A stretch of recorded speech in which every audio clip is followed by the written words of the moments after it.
नमस्कार साथियों, आप सभी का स्टडी 91 के इस ऑनलाइन प्लेटफॉर्म पर मैं अमित आप सभी का हार्दिक स्वागत करता हूं। साथियों, हम सभी सीटेट जुलाई 2024 पर बात कर रहे हैं और आज की क्लास में हम सभी देखने वाले हैं समावेशी शिक्षा पर।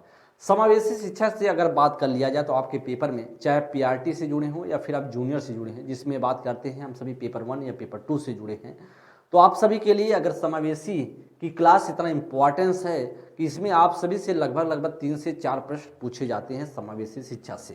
तो आपको अच्छे से देखना है। जैसे हम सभी इसमें बात करेंगे समावेशी शिक्षा से अभिप्राय या अर्थ क्या है, समावेशी शिक्षा में किसकी सामान्य और विशेष बच्चे क्या होते हैं, साथ ही साथ समावेशी के सिद्धांत क्या होते हैं, शिक्षा में समावेशन का अर्थ क्या होता है, ये सभी हम सभी चर्चा करने वाले। आपको आप सभी के सामने दिख भी रहा होगा, कुछ महत्वपूर्ण प्रश्नों की सहायता से हम सभी सीखने वाले हैं और साथ ही साथ आप सभी बेहतर करने की कोशिश में लगे रहिएगा और हर प्रश्न का जवाब देने की कोशिश कीजिएगा। और हर प्रश्न आपके लिए बहुत यूनिक प्रश्न है। और थोड़ा सा आप लोग सेशन को शेयर करते हुए क्लास को लाइक कर दीजिए। और पहला प्रश्न आप सभी की स्क्रीन पर, इस प्रश्न का आंसर देने का प्रयास कीजिएगा, क्या इसमें से राइट ऑप्शन बन सकता है। समावेशी शिक्षा से अभिप्राय है, क्या होता है समावेशी से अभिप्राय। इंक्लूसिव एजुकेशन मीन्स, अभिप्राय जिसे हम बोलते हैं, मीन्स क्या है, या आपको बताना है इसमें से क्या बनेगा, क्योंकि ये सारे के सारे प्रश्न आप सभी के पेपर में पूछे गए हैं और पूछे जाने की संभावना रहेंगी और इसी से रिलेटेड क्वेश्चन फिर से आने के वाले हैं। और इस बात को ध्यान दीजिए, कारण आर्थिक रूप से कमजोर वर्ग ईडब्ल्यूएस का आरक्षण केवल सरकारी विद्यालयों में ही उपलब्ध करवाए जाए। अगर दिव्यांग छात्रों को सिर्फ विशेष विद्यालयों में ही शिक्षा दी जाए, यार सरकारी विद्यालयों में केवल अंग्रेजी भाषा पढ़ाई जाए, ये योग्यताओं से परे होकर के सभी बच्चों को गुणवत्ता शिक्षा उपलब्ध करवाई जाए। तो शिक्षा, समावेशी शिक्षा से अभिप्राय क्या है, या आपसे पूछ रहा है क्या अभिप्राय होगा। तो भाई साहब, ए ऑप्शन में क्या लिखा गया, आर्थिक रूप से कमजोर वर्ग ईडब्ल्यूएस का आरक्षण केवल सरकारी विद्यालयों में ही उपलब्ध करवाया जाए। तो कह रहा कि आर्थिक रूप से जो कमजोर बच्चे हैं, जैसे आपके ईडब्ल्यूएस जिसे बोलते हैं, वह कह रहा केवल सरकारी विद्यालयों में उसे उपलब्ध करवाया जाए आरक्षण।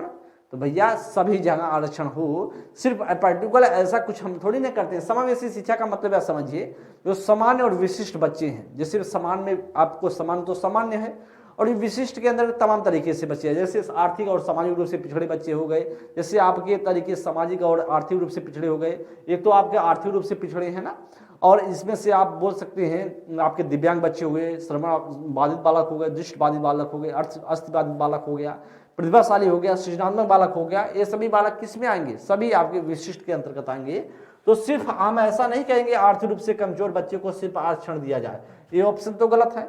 बी ऑप्शन में लिखा दिव्यांग छात्रों को सिर्फ विशेष विद्यालयों में ही भेजा जाए। अच्छा, दिव्यांग बच्चे को हम किसी विशेष विद्यालय में भेज देंगे तो फिर तो समावेशी शिक्षा का हनन हो जाएगा। और आप जानते हैं, जब तक इस पूरी तरीके से उसके लायक ना हो विद्यालय, तब तक उसे छोड़ना ही नहीं, उस विद्यालय सभी को समान विद्यालय में भेजना है। अच्छा, उसके लिए एकदम लगे कि भाई साहब इसमें पढ़ ही नहीं सकता समान विद्यालय में, तब उसको नियमित विद्यालय से हटाएं, अदरवाइज उसको पढ़ाएंगे। तो दिव्यांग बच्चे को हम पढ़ा सकते, कोई दिक्कत नहीं है। इसलिए कह रहा किसी विशेष विद्यालय में, एकदम गलत है। कह रहा सरकारी विद्यालयों में केवल अंग्रेजी भाषा पढ़ाई जाए। भाई क्या सिर्फ हम सरकारी विद्यालयों में सिर्फ अंग्रेजी भाषा पढ़ाएंगे, यह भी बात क्या है, गलत है। डी ऑप्शन में लिखा है योग्यताओं से परे होकर के सभी बच्चों को गुणवत्ता शिक्षा उपलब्ध करवाई जाए। तो एकदम बात सही है। समावेशी शिक्षा का मतलब यही होता है कि जो योग्यता से परे होकर के हम क्या करेंगे, बच्चों को गुणवत्ता शिक्षा उपलब्ध कराने की कोशिश करेंगे। और इसलिए आपका जो है योग्यता से परे होकर, मतलब आप उसको देखेंगे नहीं, सभी को हम गुणवत्ता शिक्षा देने की कोशिश करेंगे, चाहे वह सामान्य हो चाहे विशिष्ट हो, सभी को। तो राइट ऑप्शन क्या होगा, डी ऑप्शन। इसलिए भाई साहब आपका ए बी सी क्या है, गलत है। प्रश्न संख्या सेकंड नंबर को ध्यान दीजिएगा, निम्नलिखित में से कौन सी प्रथा शिक्षा में समावेशन को बढ़ावा देती है। Which of the following practices promoted inclusion in education. छात्रों को शारीरिक दंड या प्रतियोगी परीक्षाओं के लिए सीखना, या विविधता का सम्मान, या मानकीकृत पाठ्यक्रम। तो अगर physical punishment and to student learning for competitive exam, respect for diversity, या स्टैंडर्ड कैरिकुलम। तो क्या राइट ऑप्शन होगा, बताइएगा। अगर हम प्रश्न संख्या सेकंड की बात करें तो क्या शिक्षा में समावेशन को बढ़ावा देती है कौन सी प्रथा। तो प्रथा ए ऑप्शन में लिखा है छात्रों को शारीरिक दंड देना। तो क्या यह समावेशन को बढ़ावा देगी शारीरिक दंड, कभी नहीं देगी। तो सारे दंड आपको शिक्षा में बढ़ावा दे सकता है क्या? शिक्षा में समावेशन को बढ़ावा देगा? कभी ना देगा। इसलिए आप जानते भी हैं दंड, शारीरिक दंड हो चाहे किसी प्रकार का दंड है, ये आपका RTE 2009 इन चीजों का सभी किसी प्रकार का दंड हो सबका क्या करता है? हनन करता है, कहता है कि यूज नहीं करना है, FIR हो जाएगा और टीचर की नौकरी चली जाएगी भाई। तो इसलिए आपको ऐसा काम नहीं करना है। प्रश्न संख्या ए सेकंड का ये ऑप्शन भी गलत है। प्रतियोगी परीक्षाओं के लिए सीखना, तो भाई साहब क्या प्रतियोगी परीक्षाओं के लिए सिखाएंगे क्या? सिर्फ प्रतियोगी कंपटीशन के लिए सिखाएंगे? कभी नहीं। अगर कंपटीशन के लिए सिखाएंगे ना तो आजकल बच्चे क्या करेंगे? एक दूसरे से आगे निकलने की कोशिश करेंगे। आगे किस प्रकार से निकल सकते हैं? अगर बच्चे को नहीं आएगा तो नकल मार के निकल सकता है। इसलिए कभी नकल इस तरीके से चीजें ना करें, कंपटीशन वाली चीजें करें छोटे बच्चों के लिए। विविधता का सम्मान करें, जो इसमें बच्चे में डाइवर्सिटी है उसका हम रिस्पेक्ट करेंगे। ऑप्शन संख्या सी है। मानकीकृत आकलन वैसे नहीं होगा, क्योंकि आप जानते हैं कभी भी शिक्षा में समावेशन के लिए मानकीकृत आकलन का इस्तेमाल नहीं चाहिए। वह लचीलापन पाठ्यक्रम का प्रयोग करेंगे।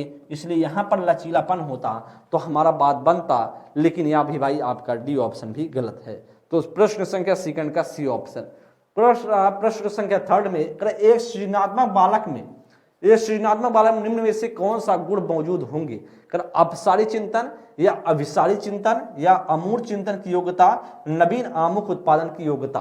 पहला दूसरा तीसरा, पहला दूसरा चौथा, पहला तीसरा चौथा, दूसरा तीसरा चौथा। Which of the following qualities will be present in the creative children? Divergent thinking, convergent thinking, ability to think abstractly, ability to produce innovative आपका प्रोडक्ट। तो क्या इसमें से राइट ऑप्शन बन सकता है? सृजनात्मक बालक में क्या क्या मौजूद होते हैं? तो क्रिएटिव बच्चा जो होता है वह बोला जाता है प्रतिभाशाली बच्चे से भी अच्छा होता है। क्रिएटिव बच्चा कभी भी कुछ भी कर सकता है, वह सबसे ज्यादा खतरनाक होता है जो प्रतिभाशाली उससे भी। आपसे कहा कि प्रतिभाशाली जो सृजनात्मक बालक है वह उसमें क्या होता है? अपसारी चिंतन होता है, जिसे बोलते हैं डाइवर्जेंट थिंकिंग। तो राइट ऑप्शन होगा ए ऑप्शन, तो पूरी तरीके से सही है। अच्छा, अभिसारी चिंतन नहीं होता, उसमें अभिसारी एक बिंदु पर फोकस करके नहीं सोचता, वह कई बिंदुओं पर सोचता है। इसलिए भाई साहब आप बी सेकंड वाला एकदम गलत है। अमूर्त चिंतन की योग्यता एकदम सही है कि बच्चा जो अमूर्त चिंतन को उसमें करने की क्या रहेगी? उसमें चिंतन करने की एबिलिटी पाई जाती है, उसमें क्षमता होती, योग्यता पाई जाती है। कौन से? सृजनात्मक बालक में। तो यह भी बात सही है, पहला भी सही और तीसरा भी सही। चौथे में कह नवीन आमुख उत्पादन की योग्यता। जो नवीन आमुख मतलब है मेहनत, नवीन आमुख का मतलब है समझिएगा कि आपको नवीन कोई ना कोई कुछ नया खोज पाता है सृजनात्मक बालक। इसलिए प्रश्न संख्या फोर्थ भी सही है, ऑप्शन फोर्थ भी सही है, पहला तीसरा चौथा। तो पहला तीसरा चौथा, इसलिए हमारा क्या बनेगा? पहला तीसरा चौथा, ऑप्शन संख्या सी इज द राइट ऑप्शन। अगले चलेंगे हम सभी प्रश्न संख्या फोर्थ नंबर पर बात कर लेते हैं। फोर्थ में कह रहा है प्रतिभाशाली विद्यार्थियों के सफल समावेशन हेतु एक अध्यापक को निम्न में से क्या करने से बचना चाहिए? कर विविध दृष्टिकोणों को व्यक्त करने के मौके देना, या विद्यार्थियों को शैक्षणिक संवर्धन गतिविधियां प्रदान करना, या अध्यापक केंद्रित पाठ्यक्रम को लागू करना, या विद्यार्थियों को उनकी रुचि के अनुसार स्वतंत्र परियोजना करने देना। बहुत अच्छा प्रश्न है, इस प्रश्न को देखिएगा और अपने आंसर टपका देने की कोशिश कीजिएगा। चलेंगे हम प्रश्न की व्याख्या करते हैं। अब देखते हैं, प्रतिभाशाली बच्चा है, कोई प्रतिभाशाली बच्चा है और सफल समावेशन है तो शिक्षक को क्या करने से बचना चाहिए? तो बचना चाहिए इसका मतलब है हमें ढूंढना है निगेटिव। अच्छा, जब निगेटिव ढूंढना तो हम लगातार कोशिश करेंगे निगेटिव कहीं ना कहीं ऑप्शन मिल जाए। कर विविध दृष्टिकोणों को व्यक्त करने के मौके देना, तो भाई साहब व्यक्त करने के मौके तो देंगे, व्यक्त करने, यहाँ व्यक्ति नहीं होगा, व्यक्त करने के मौके देना, यहाँ व्यक्त करना होना चाहिए। व्यक्त करने के क्या करने? मौके देना। तो एक ऑप्शन तो सही है भाई, निगेटिव हमें ढूंढना है, पॉजिटिव नहीं ढूंढना है। तो हम विविध दृष्टिकोणों पर ध्यान देंगे, उसको मौके प्रोवाइड करेंगे। मतलब विद्यार्थियों को शैक्षणिक संवर्धन गतिविधियों को प्रदान करना, वो भी सही है। विद्यार्थी को जो शैक्षणिक रूप से संवर्धन है, शैक्षणिक रूप से बढ़ावा है, उसको भी गतिविधियों को हम बढ़ावा देंगे, प्रदान करेंगे। तो पहला और दूसरा तो सही, लेकिन हमें ढूंढना है गलत। अब चलते हैं प्रश्न संख्या थर्ड पे, ऑप्शन संख्या थर्ड पे, अध्यापक केंद्रित पाठ्यक्रम को लागू करना। तो एकदम यही तो गलत है, अध्यापक केंद्रित नहीं होना चाहिए था, यहाँ पर होना चाहिए था विद्यार्थी केंद्रित। अच्छा, विद्यार्थी केंद्रित क्यों होना चाहिए? क्योंकि अब जो प्रथा चल रही है वह बाल केंद्रित शिक्षा चल रही है, इसलिए विद्यार्थी केंद्रित होना चाहिए था या शिक्षार्थी केंद्रित होना चाहिए था, और यही बात हो गया गलत। और जब गलत हो गया तो हमारा गलत ऑप्शन बनेगा सी ऑप्शन। अगर विद्यार्थियों को रुचि के अनुसार स्वतंत्र परियोजना करने देना तो सही है, बच्चे के इंटरेस्ट के हिसाब से उसे स्वतंत्र रूप से छोड़ देना चाहिए और बच्चा अपने हिसाब से सीखे समझे।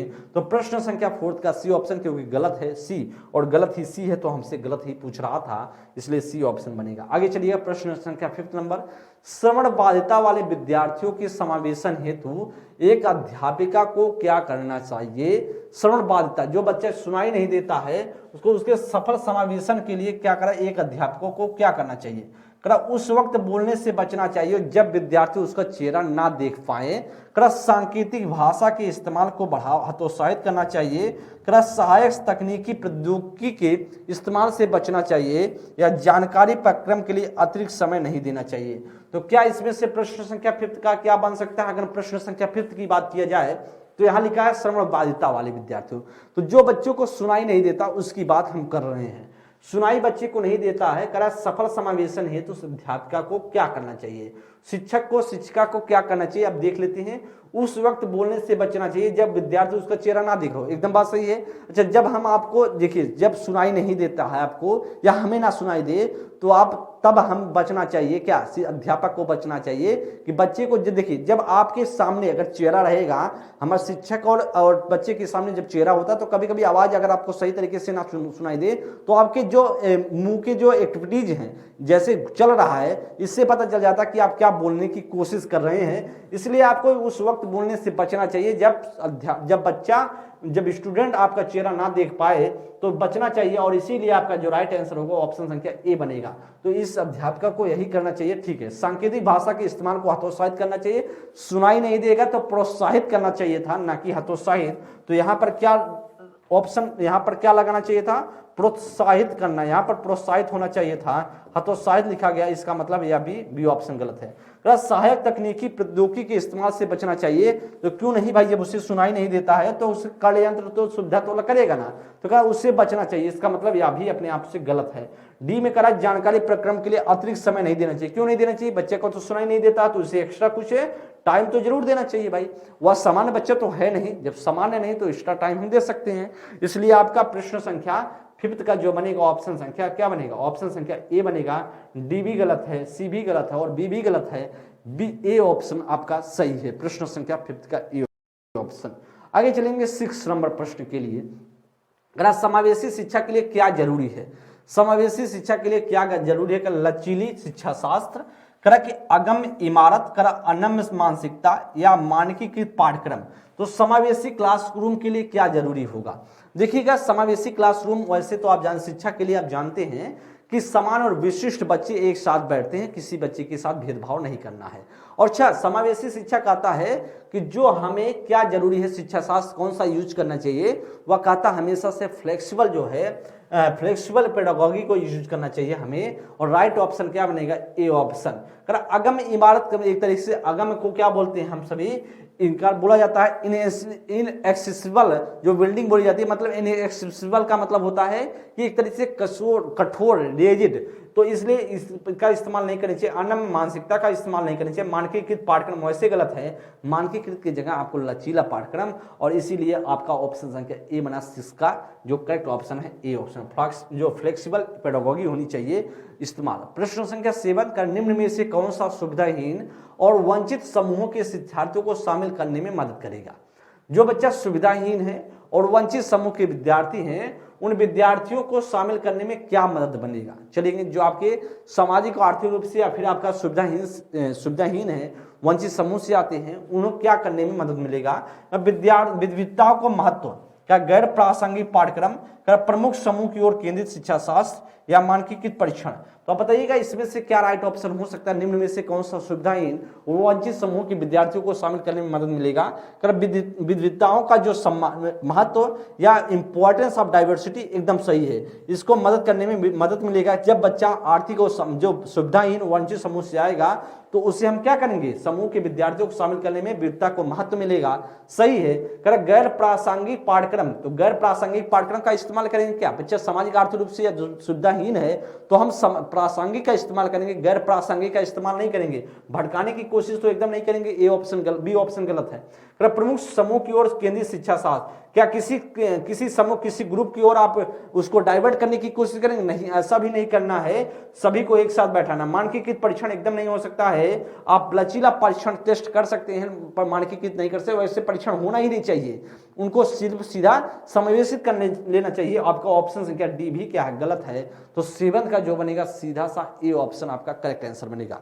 आगे चलिएगा प्रश्न संख्या 8 नंबर। शिक्षा में समावेशन का अर्थ क्या है? शिक्षा में समावेशन का अर्थ क्या है? शिक्षा में समावेशन का अर्थ क्या है? छात्रों को क्षमता के आधार पर चुनिंदा रूप से प्रवेश दिया जाता है, या छात्र स्कूल की मांग के अनुसार समायोजन करते हैं, या व्यक्तिगत भिन्नताओं के बावजूद सभी छात्र एक ही स्कूल में पढ़ते हैं, या विकलांग छात्र अलग से विशेष विद्यालय में पढ़ते हैं। तो शिक्षा में समावेशन का तात्पर्य क्या है? फिर से वही उस तरीके का क्वेश्चन है और आपके ऑप्शन अब अलग हैं। फिर से बताने का प्रयास करेंगे इसमें से क्या बन सकता है। जो शिक्षा में समावेशन करें, inclusion in the education means that, आप जानते हैं छात्रों को उनकी क्षमता के आधार पर चुनिंदा रूप से प्रवेश देंगे। क्या? अच्छा, उनके क्षमता के हिसाब से आप चुनिंदा रूप से प्रवेश देंगे तो फिर क्या होगा? तो बच्चा फिर समावेशी क्लासरूम का हनन हो जाएगा। क्षमता के आधार पर प्रवेश देंगे तो समावेशी शिक्षा का हनन होगा। समावेशी शिक्षा ऐसा नहीं करता, उनकी क्षमता के अनुसार प्रवेश देना है। तो इसलिए आपका गलत है ये ऑप्शन।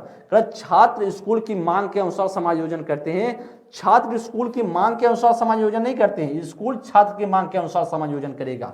स्कूल करेगा छात्र की मांग के अनुसार, छात्र स्कूल के अनुसार अपने आप को समायोजन नहीं करता है। इसलिए ए बी भी ऑप्शन क्या गलत है। व्यक्तिगत भिन्नताओं के बावजूद सभी छात्र एक ही स्कूल में पढ़ते, यही होता है समावेशी शिक्षा, यही होता है शिक्षा में समावेशन। हर बच्चे में व्यक्ति भिन्नताएं हैं, हर बच्चे में इंडिविजुअल डिफरेंसेस है, फिर भी बच्चे क्या है? एक ही साथ पढ़ते हैं, यही शिक्षा में समावेशन का मतलब होता है। इसलिए राइट ऑप्शन क्या बनेगा? C option. डी में लिख रहा है विकलांग छात्र अलग से विशेष विद्यालय में पढ़ते हैं। जब विकलांग बच्चों को आप अलग विद्यालय में पढ़ेंगे तो फिर नियमित विद्यालय का जो आपका समावेशी क्लासरूम बोला जाता है कि सभी बच्चों को हम समावेशी नियमित विद्यालय में भेजना है, फिर तो या तो हनन हो जाएगा आपका एनईपी का, आपकी एनसीएफ का, आपके आरटी का। इसलिए आपका यह भी क्या है? गलत है। तो राइट ऑप्शन प्रश्न संख्या 8 का सी ऑप्शन बनेगा। नेक्स्ट है 9 नंबर। विविध पृष्ठभूमि के बच्चों को सीखने की सुविधा के लिए शिक्षक द्वारा किसका पालन किया जाना चाहिए? जो विविध पृष्ठभूमि से बच्चे आते हैं, अलग अलग पृष्ठभूमि से क्लासरूम में बच्चे बैठते हैं, तो को करा कि उनको सीखने की सुविधा के लिए करा किस सुविधा के लिए किसका पालन करना चाहिए? करा मानकीकृत पाठ्यक्रम का। क्या भाई साहब जब बच्चा विविध पृष्ठभूमि से आ रहा है तो उनके लिए मानकीकृत पाठ्यक्रम का इस्तेमाल करेंगे, या फिर कह रहा कि पाठ्य पुस्तक केंद्रित शिक्षा शास्त्र का, या विभेदित निर्देशात्मक शैलियों का, या योगात्मक मूल्यांकन का? बहुत महत्वपूर्ण प्रश्न है। तो आप क्या बता सकते हैं इसमें? करा कि क्या होगा जो विशिष्ट पृष्ठभूमि के बच्चे आते हैं। अब देखिएगा जब विविध पृष्ठभूमि के बच्चे हैं तो सीखने की सुविधा के लिए शिक्षक को किसको पालन करना चाहिए? तो मानकीकृत पाठ्यक्रम का कभी इस्तेमाल नहीं करना चाहिए। आप जानते हैं मानकीकृत प्रश्न, मानकीकृत अपने आप में निगेटिव है। यहाँ पर लचीला बन सकता था, लचीला पाठ्यक्रम बन सकता था, लेकिन जब लचीला है नहीं तो गलत हो जाएगा। करा पाठ्य पुस्तक केंद्रित शिक्षा शास्त्र, कभी पाठ्य पुस्तक केंद्रित शिक्षा शास्त्र नहीं होनी चाहिए। वह कैसी होनी चाहिए? बाल केंद्रित शिक्षा शास्त्र होनी चाहिए। यहाँ पर बाल केंद्रित शिक्षा शास्त्र, जब बच्चा अलग अलग पृष्ठभूमि से आए तो उसको बाल केंद्रित शिक्षा शास्त्र का इस्तेमाल कीजिए। इसलिए बी ऑप्शन भी गलत है। करा कि योगात्मक मूल्यांकन, तो आप जानते हैं योगात्मक मूल्यांकन का हमेशा से विरोध किया जाता है, रचनात्मक मूल्यांकन को फॉलो किया जाता है। किसका? रचनात्मक मूल्यांकन को फॉलो किया जाता है। इसलिए डी ऑप्शन भी गलत है। राइट ऑप्शन क्या होगा? विभेदित निर्देशात्मक शैलियां, जब अलग अलग तरीके का बच्चा है तो अलग अलग तरीके का हम शिक्षण शैलियों का इस्तेमाल करेंगे और उसको सिखा देंगे। सही है भाई, जब जिसको जिस प्रकार का रिक्वायरमेंट होगा, जिस प्रकार की आवश्यकता होगी, उस प्रकार का इस्तेमाल करके हम उस बच्चे को समझाने की कोशिश करेंगे। तो प्रश्न संख्या 9 का सी ऑप्शन बनेगा। आगे चलिएगा प्रश्न संख्या 10 नंबर। निम्न में से कौन सा सुविधाहीन और वंचित समूह के शिक्षार्थियों को शामिल करने में बाधा उत्पन्न करेगा? बहुत अच्छा प्रश्न है। कौन सा निम्न में से कौन सा सुविधाहीन, कौन सा करा सुविधाहीन और वंचित समूह के विद्यार्थियों को शामिल करने में बाधा उत्पन्न करेगा? इसका मतलब है आपका इसमें से ढूंढना है निगेटिव। तो निगेटिव क्या बनेगा, लचीली पाठ्यक्रम।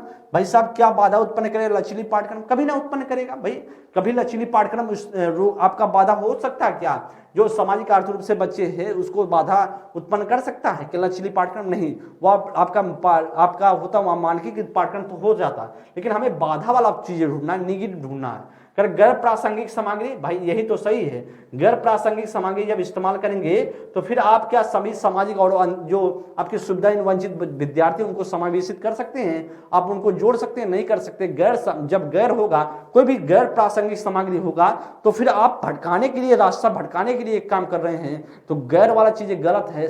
आपका एक तरीके से प्रासंगिक सामग्री होता तो बच्चे के लिए हेल्पफुल था, लेकिन जब गैर हो गया तो गलत हो गया। शिक्षार्थी केंद्रित शिक्षा शास्त्र एकदम सही है, चाहे शिक्षार्थी बोलिए, चाहे यहाँ पर बाल केंद्रित बोलिए या लर्नर बोलिए, सभी बात एक है। व्यापक मूल्यांकन यह भी सही है, तो राइट ऑप्शन बनेगा ऑप्शन संख्या B is the right option. 10 का क्या बनेगा, बी ऑप्शन आपका राइट बन जाएगा। अगर हम नेक्स्ट प्रश्न की बात करें, प्रश्न संख्या 11 नंबर में, सुविधाहीन व वंचित समूहों के विद्यार्थियों को, सुविधाहीन व वंचित समूह के विद्यार्थियों को संबोधित करने के लिए एक शिक्षक को क्या करना चाहिए। सभी छात्रों को अपनेपन की भावना को बढ़ावा देना चाहिए। छात्रों की कमजोरी को सबके सामने उजागर करना चाहिए। क्या इन छात्रों को एक अलग संकाय ही में पढ़ना चाहिए, या सभी छात्रों के लिए मानकीकृत पाठ्यक्रम का प्रयोग करना चाहिए। तो आपको क्या लगता है इसमें बन सकता है, सुविधाहीन वंचित समूह का बच्चा है और को संबोधित करते हुए तो शिक्षक को क्या करना चाहिए। भाई आप टीचर के रूप में है और सामाजिक आर्थिक रूप से बच्चे हैं, उन्हें संबोधित करने के लिए आप क्या करेंगे, मतलब आप किस प्रकार की चीजें इस्तेमाल करेंगे। सभी बच्चों छात्रों को अपनेपन की भावना को बढ़ावा देंगे, एकदम सही है भाई, हम क्यों नहीं देंगे। सभी बच्चे आपके देखिए, आप विद्यालय में कोई भी बच्चा, चाहे वह सामाजिक आर्थिक रूप से बच्चा पिछड़ा है या वह बच्चा सामाजिक आर्थिक रूप से उभरा है, एक तरह से उभरे का मतलब है अच्छे घर का बिलोंग करता है, चाहे किसी प्रकार का बच्चा होगा, अगर विद्यालय में बच्चा आ गया तो सभी बच्चे एक ही तरीके का हैं और एक ही तरीके का उन्हें सभी सुविधाएं एक ही तरीके का हमें प्रोवाइड करना है। ऐसा नहीं किसी बच्चे के साथ हमें भेदभाव करना है।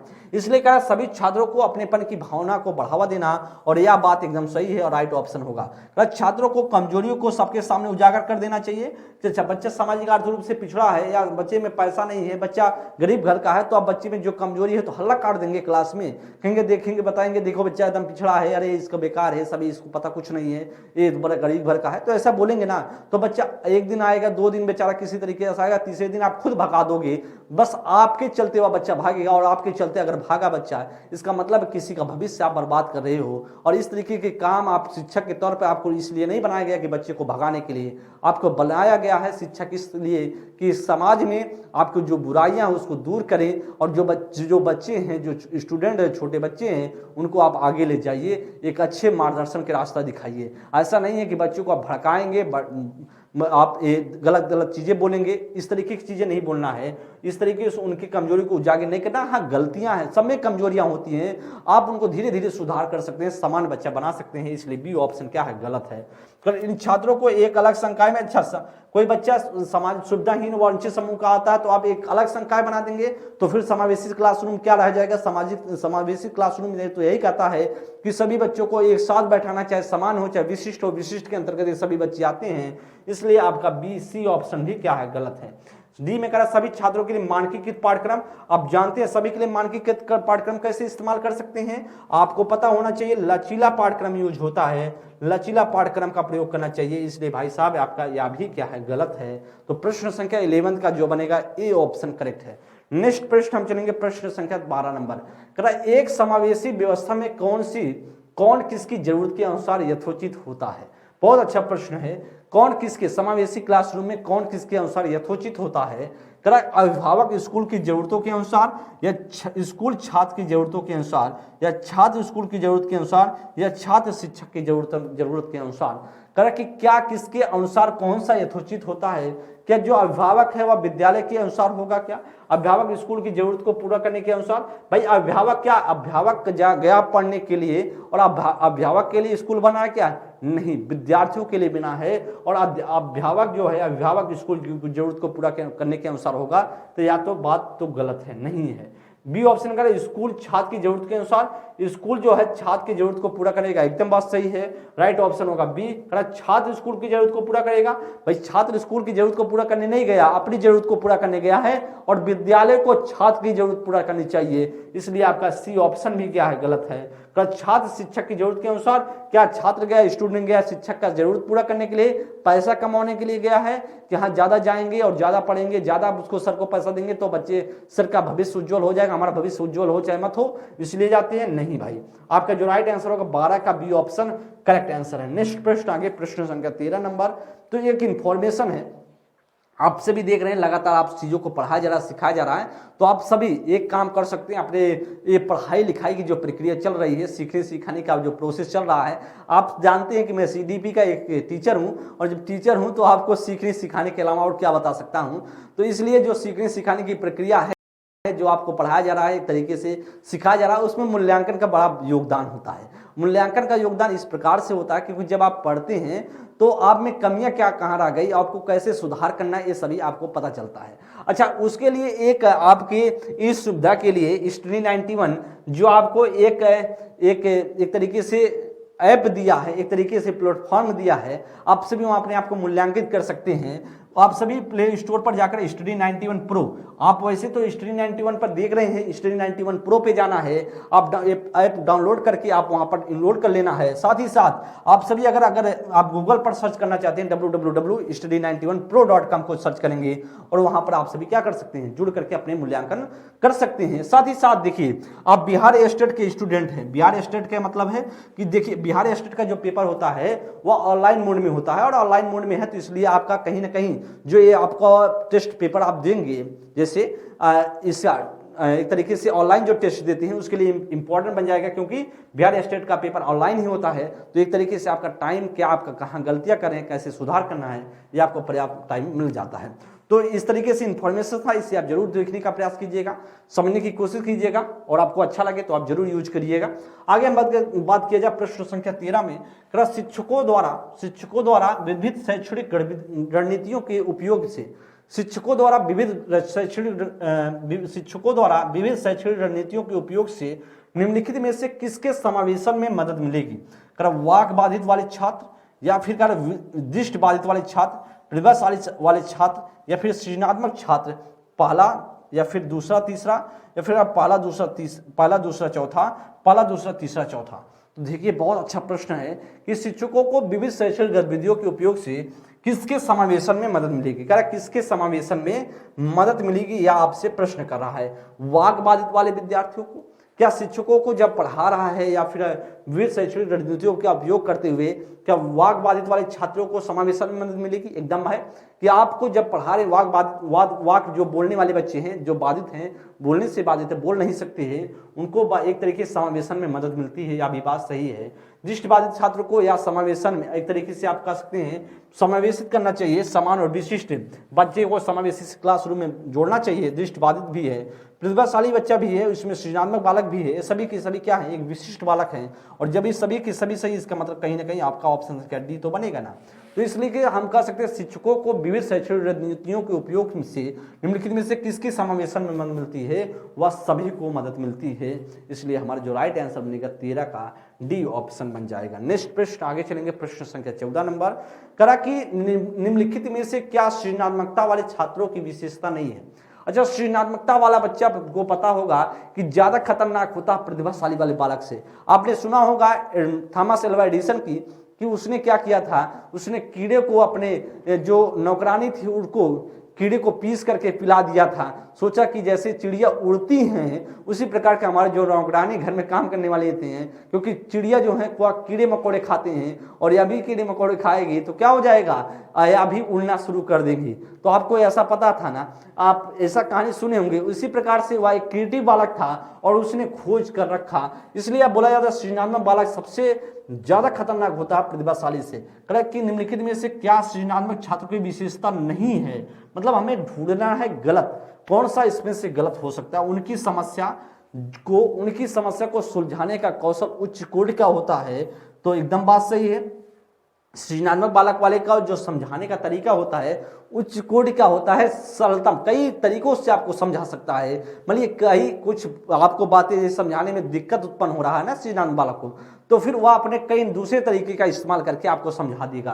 तो इस तरीके से हम कह सकते हैं या तो पॉजिटिव होगा ए ऑप्शन, बी ऑप्शन में करा कि वे विभिन्न तरीके से समस्याओं को समाधान कर सकते हैं, एकदम सही है। वह बच्चा क्या कर सकता है, विभिन्न तरीकों से समस्याओं का समाधान कर सकता है। या भी तो पॉजिटिव है कि वह बच्चे में इतना एबिलिटी होती है, कैपेसिटी होती है, वह समस्याओं को कई तरीके से इस्तेमाल कर सकता, समाधान कर सकता है।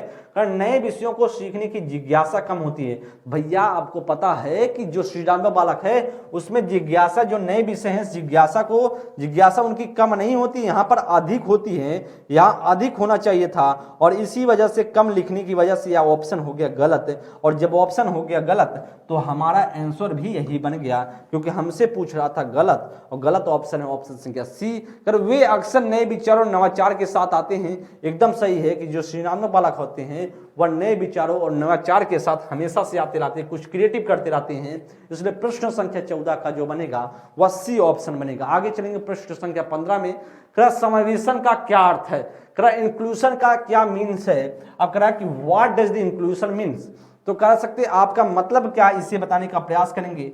आपका बहुत अच्छा प्रश्न है। सरकार सभी विद्यार्थियों को उनकी सामाजिक पहचान से निरपेक्ष होकर अपनाना या अनुचित प्रयास और अलगाव पैदा करने वाली बाधाओं को अनदेखा करना, या अगर भेदभाव को बढ़ावा देना और मतभेदों के प्रति असहिष्णुता रखना, या भागीदारी और जुड़ाव के असमान अवसर देना। तो समावेशन का अर्थ क्या होता है, समावेशन का अर्थ यह है कि किसी बात का हम ध्यान नहीं देंगे। किसी बात का ध्यान क्या मतलब है, वह किसी भी परिप्रेक्ष्य का बच्चा हो, किसी पृष्ठभूमि से आता हो, चाहे वह सामाजिक आर्थिक रूप से पिछड़ा हो, चाहे वह दिव्यांग बच्चा हो, चाहे विशिष्ट के अंतर्गत जितने भी बच्चे हैं मैंने आपको बताया, जिसमें से दिव्यांग बच्चा, अस्थिबाधित बालक हो गया, आपका श्रवणबाधित बालक हो गया, दृष्टिबाधित बालक हो गया, सृजनात्मक बालक हो गया, प्रतिभाशाली बालक हो गया, पिछड़ा बालक हो गया, मूल बालक हो गया, असक्रिय बालक हो गया, आपका सामाजिक आर्थिक रूप से पिछड़ा बालक हो गया। ये सभी प्रकार के जो बच्चे हैं सभी के सभी आपके विशिष्ट के अंतर्गत आएंगे। और विशिष्ट के को आपको कह रहा है समावेशन का मतलब किसी प्रकार से हमें भेदभाव नहीं करना है, चाहे वह सामान्य हो चाहे विशिष्ट हो। तो आप कह रहे हैं सभी विद्यार्थियों को उसकी सामाजिक परिप्रेक्ष्य से निरपेक्ष होकर अपनाना, एकदम सही है कि उसकी सामाजिक पृष्ठभूमि क्या है इससे हमें नहीं देखना। अगर विद्यालय में बच्चा आ गया तो इसका मतलब विद्यालय का स्टूडेंट है और उससे हमसे क्या लेना देना, वह किस पृष्ठभूमि से आता है। विद्यालय में अगर आ गया है तो आपका सभी बच्चे एक समान तरीके का हैं, और इसीलिए भाई साहब समावेशन का अर्थ होगा ए ऑप्शन। करा बी ऑप्शन करा अनुचित प्रयास और अलगाव पैदा करने वाली बाधाओं को अनदेखा करना। क्या जो अनुचित और जो आपका अनुचित प्रयास से अलगाव पैदा करने वाली चीजें हैं उनको बाधाओं को अनदेखा करेंगे तो फिर समावेशन का आपको समावेशन में देखना पड़ेगा कि सब जो बाधाएं हैं इनको हम हटाएं, इनको अनदेखा करना चाहिए। ये चीजें आपका क्या है, बाधाओं को अनदेखा करेंगे, ये चीजें भाई अनदेखा नहीं करेंगे। ऑप्शन संख्या बी क्या है, गलत है। सिर्फ भेदभाव को बढ़ावा देना और मतभेदों को असहिष्णुता रखना, तो क्या भेदभाव को बढ़ावा देंगे तो फिर कहां से समावेशन हो पाएगा। तो कहीं भी किसी प्रकार का हमको भेदभाव नहीं करना बच्चों के बीच, सभी बच्चे एक ही तरीके का हैं। इसलिए भाई साहब आपका क्या बनेगा, ऑप्शन संख्या इसका सी भी क्या है, गलत है। डी में अगर भागीदारी और जुड़ाव के असमान अवसर, तो एक तो असमान अवसर भी आपके भागीदारी और जुड़ाव के असमान अवसर भी अपने आप से गलत। तो समावेशन का क्या अर्थ होगा, समावेशन का जो होगा ऑप्शन संख्या ए इसका करेक्ट आंसर है। बहुत अच्छा प्रश्न है 15 का ए ऑप्शन। नेक्स्ट प्रश्न आगे चलेंगे प्रश्न संख्या 16 में। समावेशी शिक्षा यह प्रतिपादित करती है कि हमें किसको दुरुस्त करने के लिए किसको बदलना चाहिए। बहुत अच्छा प्रश्न है, इसको फिल करने वाली चीजें हैं। आपके जूनियर के पेपर में पूछा गया क्वेश्चन है, इससे आप लोग देखिएगा। तंत्र प्रणाली अधिगमकर्ता या समाज विद्यालय पाठचर्या, अधिगमकर्ता तंत्र प्रणाली विद्यालय पाठचर्या प्रतिस्पर्धा। तो आप क्या इसमें से क्या दुरुस्त करने के लिए क्या बदलना चाहिए, क्या हमें दुरुस्त करने के लिए क्या बदलना है। तो कहा कि इसमें अधिगमकर्ता दुरुस्त करने के लिए तंत्र प्रणाली को बदलना चाहिए, या फिर आपका तंत्र प्रणाली को दुरुस्त करने के लिए अधिगमकर्ता को बदलना चाहिए, या फिर आपको क्या इसमें करना चाहिए। देखिएगा अभी हम फिर सेट करते हुए चल रहे हैं। कह समावेशी शिक्षा में यह प्रतिपादित करता है कि तंत्र प्रणाली दुरुस्त करने के लिए अधिगमकर्ता को कभी नहीं बदलेंगे। देखिए लर्नर जो रहेगा ना, लर्नर वैसे रहेगा, हम सिस्टम को बदलेंगे, सिस्टम को हम बदलेंगे, तंत्र प्रणाली को सिर्फ वैसे नहीं रखेंगे। जो सिस्टम है, जो तंत्र प्रणाली है उसे हम बदलेंगे, हम अधिगमकर्ता को वैसे रखेंगे। तो हमें क्या अधिगमकर्ता, हमें क्या करना चाहिए, अधिगमकर्ता को दुरुस्त करने के लिए हमें क्या करना चाहिए, अधिगमकर्ता को दुरुस्त करने के लिए तंत्र प्रणाली को बदलना चाहिए। अधिगमकर्ता को दुरुस्त करने के लिए, अधिगमकर्ता को दुरुस्त करने के लिए क्या करना चाहिए, दुरुस्त करने के लिए तंत्र प्रणाली को बदलना चाहिए, तंत्र प्रणाली को बदलना चाहिए, जो सिस्टम है उसे बदलना चाहिए। अधिगमकर्ता का मतलब है जो एक तरीके से लर्नर को दुष्ट करने के लिए, तो यहाँ पर आपका तंत्र प्रणाली को दुष्ट करने के लिए अधिगमकर्ता को नहीं बदलेंगे, गलत हो जाएगा। समाज को विद्यार्थी पाठचर्या का कोई रोल नहीं है, तो राइट आंसर क्या बनेगा, सी ऑप्शन, अधिगमकर्ता को दुष्ट करने के लिए तंत्र प्रणाली को बदलना चाहिए। यह बात आपका ऑप्शन संख्या सी बनेगा, लर्नर और सिस्टम इसमें से करेक्ट ऑप्शन होगा। और डी में विद्यालय पाठचर्या को दुरुस्त करने के लिए प्रतिस्पर्धा को बदलना चाहिए, एकदम निराधार है, कोई इसका आधार नहीं बनता। तो प्रश्न संख्या 16 का वह बनेगा ऑप्शन संख्या सी है। ठीक है, आगे हम चलेंगे। प्रश्न संख्या आपके सामने 17 नंबर, अच्छा प्रश्न 17 की बात करें, समावेशी शिक्षा के लिए निम्न में से कौन सहायक है। समावेशी शिक्षा के लिए निम्न में से कौन सा सहायक होगा। तब विद्यार्थियों के बीच प्रतिस्पर्धा की भावना का अनन्य पाठ्यक्रम और अनन्य स्कूल कैलेंडर, या विद्यार्थियों की आवश्यकता के अनुसार उचित आवास, या सख्त शिक्षक केंद्रित शिक्षा शास्त्र। कहा कि समावेशी शिक्षा के लिए निम्न में से कौन सहायक होगा। बहुत अच्छा, कौन सा इसमें से सहायक होगा, कौन सा इसमें हेल्पफुल होगा, वही आपसे पूछ रहा है। तो ध्यान दीजिएगा, ए ऑप्शन में लिखा विद्यार्थियों के बीच प्रतिस्पर्धा पैदा करना। तो क्या आप कंपटीशन की भावना पैदा करेंगे। क्या समावेशी शिक्षा के लिए निम्न में समावेशी शिक्षा के लिए सहायक के लिए क्या आप बच्चों के बीच हम प्रतिस्पर्धा की भावना बढ़ाएंगे। कभी कंपटीशन को नहीं बनाए। अगर हम कंपटीशन जैसी चीजों को बढ़ा रहे हैं, इसका मतलब क्लास का रूम, जो क्लास रूम का माहौल बिगाड़ रहे हैं। कंपटीशन कभी नहीं बढ़ाना, और कंपटीशन अगर बढ़ा तो क्लास का जो है भावना कैसी होगी, एक तरीके से जर्सी भावना वाली जो होगी, एक ईर्ष्यालु वाला क्लासरूम होगा। और जब ईर्ष्यालु वाला होगा तो बच्चे इसमें सीखेंगे नहीं, एक दूसरे से जलेंगे, और बच्चे एक तरीके से दूसरे अच्छे तरीके से कम्युनिकेट सही तरीके से नहीं कर पाएंगे अपने आप को। इसलिए आपका ए ऑप्शन क्या है, ए ऑप्शन गलत है। बी ऑप्शन में लिखा है अनन्य पाठ्यक्रम, अनन्य स्कूल कैलेंडर। तो अनन्य पाठ्यक्रम मैंने कभी नहीं बताया, रिजिड वाला कभी तो मैंने बताया ही नहीं है। कर विद्यार्थियों की आवश्यकता के अनुसार उचित आवास, एकदम सही है। समावेशी कहता है कि विद्यार्थियों की आवश्यकता के अनुसार उचित आवास दीजिए। सख्त शिक्षक केंद्रित कभी नहीं हो सकते, क्योंकि जो भी है वह बाल केंद्रित होना चाहिए। सख्त शिक्षक केंद्रित अपने आप से गलत है। तो करत समावेशी शिक्षा में कहता है सहायक क्या होना चाहिए कि बच्चे जहां पर अपने आप को कंफर्टेबल महसूस करेगा ना, उसी जगह बच्चे को हम बैठाने की कोशिश करेंगे, वहीं पर हम सिखाने की कोशिश करेंगे। तो 17 का जो राइट ऑप्शन होगा वह 17 का क्या बनेगा, सी ऑप्शन। ठीक है, नेक्स्ट प्रश्न आगे चलेंगे। प्रश्न संख्या 18 कहा कि जनजातीय समुदाय के विद्यार्थियों के सफल समावेशन के लिए एक शिक्षिका को निम्न में से किससे बचना चाहिए। कहा भाई कर उनके दैनिक जीवन और परिवेश से उदाहरण शामिल करना, या फिर कह रहा है कि उनके सामाजिक सांस्कृतिक संदर्भ को महत्व और सम्मान देना। कहा पाठ्यक्रम में उनकी संस्कृति में प्रचलित लोकगीतों को और गीतों को शामिल करना, क्या उन संप्रतियों को पढ़ना जो उनके जीवन के लिए पूरी तरीके से अप्रासंगिक है। क्वेश्चन को देखिएगा, क्वेश्चन बड़ा यूनिक है और बहुत महत्वपूर्ण है। मैं क्वेश्चन को एक बार फिर से पढ़ता हूं और यहां पर समझाने की कोशिश में करूंगा, और आप सभी अपने आंसर देते हुए चलिएगा। जनजातीय समुदाय के कोई बच्चा जनजातीय समूह के समुदाय के विद्यार्थियों को सफल समावेशन के लिए, अगर मान लीजिए जनजातीय समूह के जो जनजातीय समुदाय के बच्चे हैं, उनका सफल समावेशन का मतलब है उनको बच्चों को जोड़ने के लिए, सफल समावेशन मतलब समावेशित करने के लिए, विद्यालय में बुलाने के लिए करा कि एक शिक्षिका को निम्न में से किससे बचना चाहिए। तो बच्चा अगर समावेशित करना है, किससे हमको बचना चाहिए। देखिए, अगर मान लीजिए आप तो पता है कि अलग अलग क्षेत्रों में अलग अलग जनजातियां पाई जाती हैं भारत में, तो तमाम तरीके की जनजातियां पाई। मान लीजिए आपकी नौकरी ऐसे क्षेत्र में लग गया जहां पर जनजातियां हैं, और जनजातियों जैसे क्षेत्र में आपका वहां पर आपके प्राइमरी या आपके जो मिडिल के स्कूल हैं, जैसे आपके जूनियर के स्कूल हैं या फिर आपके जो बात के प्राथमिक विद्यालय हैं, यहाँ पर आपकी ड्यूटी लग जाती है, और फिर आप वहाँ पर जनजातीय समुदाय के बच्चों को समावेशित करना है। और आप शिक्षिका हैं, एक आप टीचर हैं, शिक्षिका हैं, और आपको जब बच्चा आपकी क्लास में आए तो आपको किस चीज़ों से बचना चाहिए, यही प्रश्न पूछ रहा है। कि आपका ड्यूटी है, मान लीजिए जनजातीय समूह में लगा है और जनजाति जो एरिया में लगा है और बच्चों को समावेशित करना है, तो हम किससे बचाव करना चाहिए हमें। और ऐसा प्रश्न देखिए, एक जब तक आप टीचर नहीं बनेंगे ना, तब तक एक टीचर बन के आपको पेडागोजिकल पार्ट को सॉल्व करना चाहिए, और तभी जाकर आप सही तरीके से सोच सकते हैं, तब सही तरीके से आंसर दे सकते हैं। तो करा किससे बचना चाहिए, करा उनके दैनिक जीवन और परिवेश से उदाहरण शामिल करना। एकदम बात सही भाई। जब बच्चे जनजातीय समूह से आता है तो जो चीजें समझ पाएगा ना, वह बच्चा वही समझ पाएगा जो उसके परिवेश से चीजें आती होंगी, जो उसके एरिया से चीजें आती होंगी। इसलिए जो भी हम करेंगे उसके बात करेंगे उसके परिवेश से जुड़ा हुआ एग्जाम्पल देने की कोशिश करेंगे। इसका मतलब है इससे नहीं बचना है, इससे हमें नहीं बचना है, हमें ढूंढना है नेगेटिव पार्ट कौन सा है। और निगेटिव पार्ट ढूंढ करके हमें आंसर कर देना है। इसका मतलब ए ऑप्शन तो पूरी तरीके से सही आपका बने रहा है। अब करा उनके सामाजिक सांस्कृतिक संदर्भ को महत्व या सम्मान देना, एकदम सही है। उनका जो सांस्कृतिक जो है का जो सोशियो कल्चरल जो एनवायरमेंट है उसको इंपॉर्टेंस देंगे, कहीं ना कहीं उसका रिस्पेक्ट भी करेंगे, अभी बात सही है। पाठ्यक्रम में उनकी संस्कृतियों में प्रचलित लोकगीतों और गीतों को शामिल करेंगे, सही बात भाई, उसी एनवायरमेंट में बच्चा रह रहा है तो उनके लोकगीतों और गीतों का इस्तेमाल तो करेंगे ना, तो यह भी सही है। लेकिन करा उन संप्रतियों को पढ़ना जो उनके जीवन से पूरी तरीके से अप्रासंगिक है। अच्छा, जो उनके जीवन से कोई मतलब ही नहीं रखता उनको हम पढ़ाना या सिखाना क्या मतलब रह जाएगा, या उन सब चीजों को बताना क्या मतलब रह जाएगा जो उनके परिवेश से कोई मतलब ही नहीं रखता है। तो इस चीजों से हमें बचना चाहिए जब बच्चा जो जनजाति समूह से आते हो। प्रश्न संख्या 18 का डी ऑप्शन बनेगा। क्वेश्चन को देखने के बाद आपको लगा होगा कि कैसे क्वेश्चन पूछे जाते हैं, बस आपको देखने का कोशिश करता है या सीटेट कि आप में कितना, आप क्या किस तरीके से सोच रखती हैं, आप टीचर के रूप में किस प्रकार से अपने सोचने की क्षमता को डेवलप किया है, यही वो कोशिश करता है जानने के लिए। तो प्रश्न संख्या 19 नंबर, समावेशी शिक्षा का सिद्धांत निम्न में से किसे बढ़ावा देता है?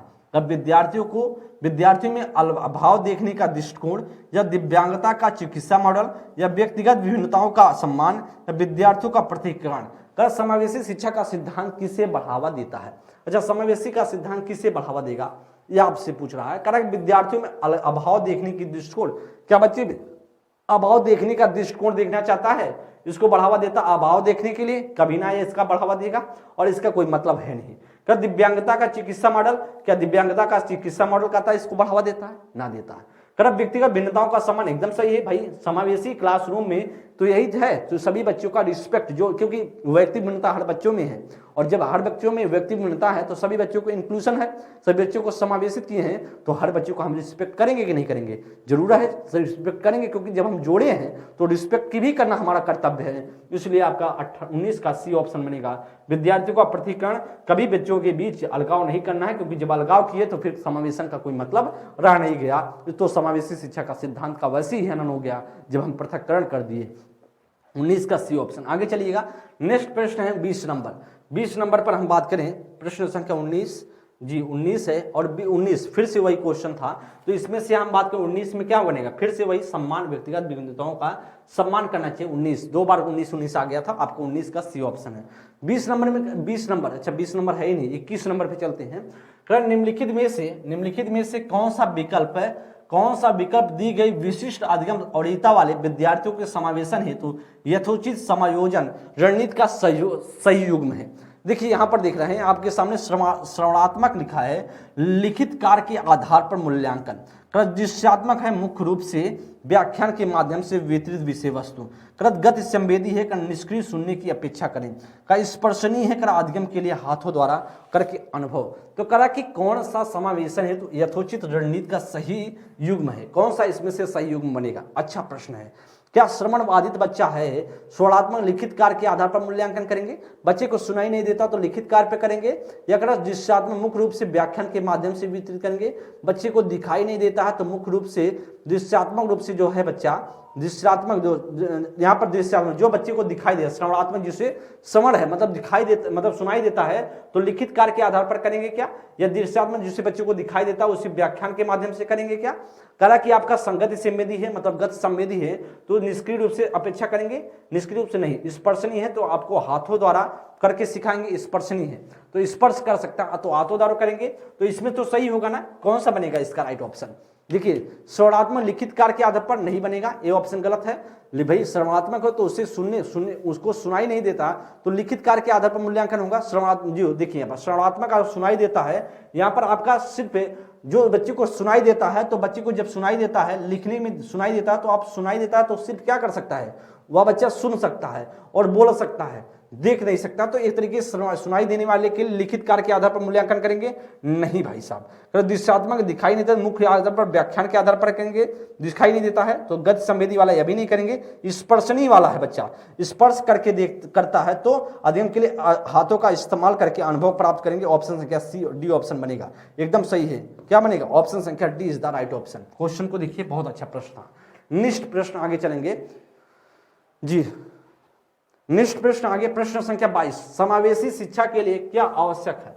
करा कि विद्यार्थियों की में क्षमता आधारित कठोर समूहन या व्यक्तिगत मतभेदों का ध्यान और सम्मान, विशेष विद्यार्थियों के लिए केवल व्यावसायिक शिक्षा, वे विद्यार्थी जिन्हें दिव्यांगता उनके बारे में रूढ़िगत बनाना। देखिएगा समावेशी शिक्षा के लिए क्या आवश्यक है, what is necessary for inclusive education, तो कह रहा कि विद्यार्थियों को क्षमता आधारित कठोर समूहन। तो भाई साहब कठोर समूहन बनाएंगे क्या, भाई कठोर समूहन तो बनाएंगे नहीं, क्योंकि कठोर समूहन बनाने से मामला बिगड़ेगा। समावेशी कहता है कठोर नहीं बनाना है समूहन, वो लचीला बनाना है। क्या समूह लचीला बनाना है, ना कि कठोर बनाना है। इसलिए बात यह गलत है। व्यक्तिगत भिन्नताओं को, मतभेदों को ध्यान और सम्मान एकदम सही है। समावेशी शिक्षा कहता है कि हर बच्चे का जो इंडिविजुअल डिफरेंसेज है उनका ध्यान देंगे और कहीं ना कहीं उनका रिस्पेक्ट करेंगे। बी ऑप्शन सही है। विशेष विद्यार्थियों के लिए केवल व्यावसायिक शिक्षा, जो विशेष बच्चे उनके लिए सिर्फ व्यावसायिक शिक्षा होगा, सभी के लिए नहीं होगा। तो आप जानते हैं एनईपी 2020 के बाद सभी बच्चों को व्यावसायिक शिक्षा क्लास 6 के बाद लागू कर दिया गया कि आपके सिलेबस में व्यावसायिक शिक्षा रहेगा, इसलिए अभी गलत है। उन विद्यार्थियों के लिए दिव्यांगता है जिनके बारे में रूढ़िगत बनाना, तो वे विद्यार्थी जिन्हें दिव्यांगता है उनके बारे में रूढ़िगत बातें बनाएंगे कि भाई सारे दिव्यांग है, छोड़ो यार, इसको समझ नहीं आता है, इसको सुनाई नहीं देता, ऐसा माहौल बनाएंगे। ऐसा माहौल बनाने से आपका समावेशी क्लासरूम का हनन करेंगे। और आप जानते हैं हर बच्चे का रिस्पेक्ट करना, हर बच्चे को, क्योंकि शिक्षक हैं आप कोई फालतू का रोड छाप इंसान थोड़ी ना है। आप जब शिक्षक हैं तो बच्चे को आप सुधारिए ना। आप इसीलिए शिक्षक बने हैं, समाज को सुधारने के लिए बने हैं, समाज में बुराइयां फैलाने के लिए नहीं बने हैं, या किसी को भगाने के लिए, विद्यालय को छुड़वाने के लिए बने हैं। आप विद्यालय से जोड़ने के लिए बने हैं, अपने क्षमता दिखाने के लिए बने हैं, आप समाज को ऊंचाइयों पर ले जाने के लिए बने हैं। इसलिए आपका डी ऑप्शन भी गलत है। तो 22 का बी ऑप्शन आपका करेक्ट आंसर है। नेक्स्ट प्रश्न आगे हम चलेंगे, प्रश्न संख्या 23 नंबर। निम्नलिखित में से कौन सा अभ्यास श्रवण बाधित विद्यार्थियों के सफल समावेशन में बाधा उत्पन्न करेगा। अच्छा, जो बच्चा श्रवण रूप से बाधित है, मतलब बच्चे को सुनाई नहीं देता है, तो कर उनके लिए कौन सा बाधा उत्पन्न करेगा, इसका मतलब निगेटिव हमें ढूंढना है। सूचना संसाधित करने के लिए अतिरिक्त समय देना, करा कि घोषणाओं और संचित्रों के लिए शीर्षकों और कथानकों का इस्तेमाल करना, करा कक्षा में होठ पढ़ने की स्थिति को बढ़ावा देना, या फिर आप करा कि भाई शिक्षण के व्याख्यान उपागम का व्यापक रूप से भरोसा करना। अच्छा, बच्चे को सुनाई नहीं देता है, तो अब बच्चे को जब सुनाई नहीं देता तो हम क्या इसका इस्तेमाल से बचेंगे, मतलब एक तरीके से बाधा उत्पन्न करेगा, यही पूछ रहा है।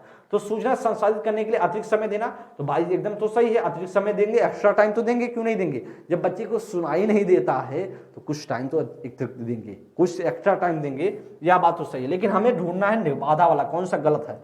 घोषणाओं और चलचित्रों के शीर्षकों का कथानकों का इस्तेमाल करना, जब बच्चे को सुनाई नहीं देता है तो चलचित्रों और शीर्षकों के कथानकों का इस्तेमाल करना एकदम सही है। चलचित्रों का इस्तेमाल करेंगे, क्यों नहीं करेंगे। जब बच्चे को चलचित्र का इस्तेमाल करेंगे तो बच्चा देखेगा और देख करके उस चीजों को समझ जाएगा। जब बच्चे को सुनाई नहीं देता है, इसका मतलब यह भी पॉजिटिव है। कक्षा में ओढ़ पढ़ने की स्थिति को बढ़ावा देना, देखिए जब आप क्लास में बोलते हैं तो आप कैसे बोलिए, सिर्फ आप आप बोल सकते हैं, आपका एक तरीके से कहिए कि जो आपको पढ़ना है वह पढ़ने कैसा है, आपका होठ हिलता हुआ पढ़े। आप एकदम नहीं शांति से चुपचाप बैठ करके पढ़ें, सिर्फ मौन वाचन करें। मौन वाचन नहीं करना, आपको सस्वर वाचन टाइप का करना है, जिससे आपके ओठ जब हिलेंगे तो बच्चे को पता चल पाएगा कि आप क्या बोलने की प्रयास कर रहे हैं जब बच्चे को सुनाई नहीं दे रहा है। इसका मतलब कहीं ना कहीं या क्या है, यह भी सही है। लेकिन शिक्षण के व्याख्यान उपागम को व्यापक, जब बच्चे को सुनाई नहीं देता तो आप व्याख्या करेंगे, उसको क्या पता क्या आप व्याख्या कर रहे हैं, फालतू का चीजें बोल रहे हैं। तो ऑप्शन संख्या 23 का डी ऑप्शन है। नेक्स्ट प्रश्न आगे हम चलेंगे, प्रश्न संख्या आपके सामने 24 नंबर। निम्नलिखित में से कौन सा अभ्यास समावेशी शिक्षा की विचारधारा के खिलाफ जाता है। अधिगमकर्ता की आवाज को महत्व देना, कि सांस्कृतिक रूप से समावेशी पाठ्यक्रम लागू करना, कुछ चुने हुए अधिगमकर्ताओं से ही उच्च उम्मीदें रखना, या विविधता के प्रति सकारात्मक प्रतिक्रिया। तो कौन सा होगा कि विचारधारा समावेशी शिक्षा की विचारधारा के खिलाफ जाता है।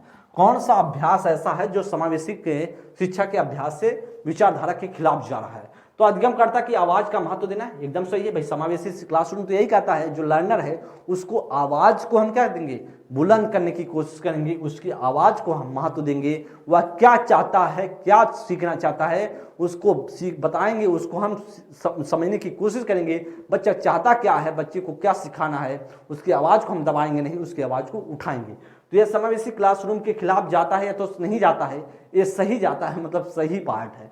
खिलाफ जाता है इसका मतलब गलत आपको ढूंढना है। क्लास सांस्कृतिक रूप से समावेशी पाठ्यक्रम लागू करना एकदम सही है। कल्चरल एक तरीके से जो कल्चरल इन्वायरमेंट टाइप का, मतलब जिस परिपेक्ष का बच्चा है, जिस कल्चर का इन्वायरमेंट से बच्चा आता है, उस प्रकार से हम समावेशी पाठ्यक्रम को लागू करेंगे, यह भी बात सही है।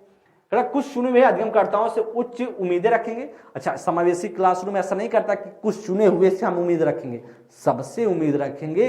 हम पढ़ा रहे हैं, सिखा रहे हैं, तो जिसमें जिसकी जितनी एबिलिटी है सबसे उम्मीद रखेंगे, न कि हम किसी चुने हुए, कुछ चुने हुए बच्चों से उम्मीद रखेंगे। अच्छा, कुछ चुने हुए बच्चों से उम्मीद रखेंगे, इसका मतलब कहीं ना कहीं आप समावेशी शिक्षा का आनंद कर रहे हैं, आप मतभेद कर रहे हैं बच्चों के बीच, और आप कुछ बच्चे को ज्यादा महत्व दे रहे हैं, कुछ बच्चे को दबाने की कोशिश कर रहे हैं, और शिक्षक के तौर पर आपको ऐसा काम नहीं करना चाहिए। सी ऑप्शन गलत है। डी में कराया कि विविधता के प्रति सकारात्मक प्रतिक्रिया, यह भी सही है, आपका राइट ऑप्शन है। लेकिन हमारा जो गलत था ऑप्शन संख्या सी था। जब सी था तो सही ऑप्शन भी वही बनेगा। आज का अंतिम प्रश्न, इसे आप लोग देखिएगा।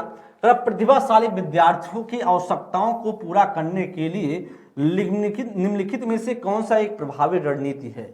उनसे बहुत ही सरल और आसान प्रश्न पूछे, उन्हें चुनौतीपूर्ण उच्च क्रम के कार्य सौंपे, या जानकारी को समझने के लिए अतिरिक्त समय दे, या उनसे सफलता की कम उम्मीद रखें। अच्छा, आप करें जो प्रतिभाशाली स्टूडेंट हैं, जो विद्यार्थी हैं, उनसे हम क्या अपेक्षा रख सकते हैं? तो करें पूरा करने के लिए निम्नलिखित में से कौन सा प्रभावी रणनीति है, मतलब एक तरीके से उनकी आवश्यकताओं को पूरा करने के लिए हम क्या चीजें कर सकते हैं, क्या हम चीजें करें, उनसे अपेक्षा क्या रख सकते हैं। उनसे बहुत ही सरल और आसान प्रश्न पूछेंगे। भाई अगर हम बात करें, कोई बच्चा प्रतिभाशाली बच्चा है, हम उनसे सरल प्रश्न और आसान प्रश्न पूछें, या सरल और आसान प्रश्न पूछेंगे, तो वह बच्चा कभी इंटरेस्ट लेगा क्या? कभी नहीं इंटरेस्ट लेगा। क्यों नहीं लेगा? क्योंकि अगर आपसे हम पूछे, आप क्लास 5 में, 8 में पढ़ते हो, 10 में पढ़ते हो, हम आपसे कहें 2 + 2 कितना होता है, तो आप कहेंगे सर 4 होता है। तो क्या इसमें आपको कोई जागरूकता हुई, क्या आपको कुछ सीख पाए? कुछ नहीं सीख पाए। तो इसलिए प्रतिभाशाली को हमेशा से क्या होना चाहिए? चुनौतीपूर्ण कार्य होना चाहिए, और थोड़ा सा क्या होना चाहिए? उच्च क्रम का होना चाहिए। तो इस प्रकार से जब उच्च क्रम और चुनौतीपूर्ण रहेगा तो उसके माइंड का प्रोसेस होगा, उसको थोड़ा सा थिंकिंग पावर बढ़ेगा। ऐसा नहीं है जब बच्चे को हम सरल प्रश्न पूछेंगे, ऊपर से प्रतिभाशाली है, ऊपर से सरल प्रश्न पूछें, तो भी बात तो बिगड़ेगा ना। तो इसलिए भाई ये ऑप्शन तो गलत है। उन्हें चुनौतीपूर्ण और उच्च क्रम के कार्य सौंपेंगे, एकदम देंगे। उन जानकारी को समझने के लिए अतिरिक्त समय देंगे। अच्छा, प्रतिभाशाली बच्चे के लिए अतिरिक्त समय नहीं देंगे, उनको दे सकते हैं, सामान्य समय दे सकते हैं, कम भी समय दे सकते हैं। लेकिन अगर बात किया जाए, जब बच्चा किसी प्रकार से विकार से ग्रसित हो तो हम एक्स्ट्रा टाइम देंगे, अदरवाइज इस प्रकार का कोई एक्स्ट्रा टाइम नहीं देंगे। अगर उनकी सफलता को कम उम्मीद रखें तो क्या उनके सफलता का कम उम्मीद रखेंगे? अच्छा, बच्चा प्रतिभाशाली होगा तो हम तो उम्मीद ज्यादा रखेंगे, बच्चा सक्सेस होगा, जल्दी होगा और चीजें जल्दी तरीके से वो सीख सकता है। तो इस प्रकार से अगर बात करें तो आपका जो 25 का बनेगा वो बी ऑप्शन बनेगा। अच्छा, इस प्रश्न के माध्यम से देखिए आपको समावेशी क्लासरूम से, समावेशी शिक्षा से किस प्रकार के प्रश्न पूछे जाते हैं और पूछे गए हैं, इस पर कुछ हम सभी ने चर्चा करने की कोशिश तो किया है और सीखे भी होंगे। चाहे वो आप पीआरटी से आप जुड़े हों या जो आप जूनियर से जुड़े हों, दोनों के लिए महत्वपूर्ण क्लास चल रही है। जैसा भी सेशन लगा हो, एक बार आप कोशिश कीजिएगा कमेंट बॉक्स में जाकर के अपनी राय देने का। सभी साथियों को तहे से शुक्रिया। आप सभी जैसा लगा हो जरूर आप सभी बताने का प्रयास करें। Thank you class, thank you so much. आप सभी पढ़ते रहें।